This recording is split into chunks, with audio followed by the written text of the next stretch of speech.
రాఖీ కట్టని కవిత కేటీఆర్ అందుబాటులో లేకపోవడమే కారణం అంటూ ఒక వార్త అయితే మన దగ్గరికి వచ్చింది.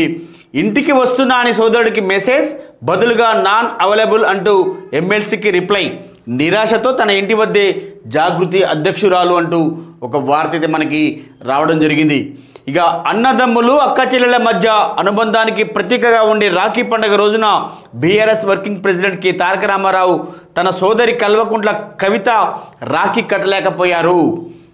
కేటీఆర్ స్థానికంగా అందుబాటులో లేకపోవడమే కవిత రాఖీ కట్టలేకపోయారని తెలుస్తుంది. తాను రాఖీ కట్టడానికి కేటీఆర్కు ఫోన్కు ఆమె మెసేజ్ చేయగా నాట్ అవైలబుల్ అంటూ సమాచారం వచ్చిందని తెలిసింది. దీంతో ఆమె కేటీఆర్ ఇంటికి వెళ్లకుండానే నిరాశతో ఆ ఇంటి దగ్గరే ఉండిపోయారని తెలిసింది. ప్రతి సంవత్సరం కేటీఆర్కి ఖచ్చితంగా రాఖీ కడుతుందని చెప్పేసి ఆమె పలు సందర్భాల్లో అయితే చెప్పడం జరిగింది.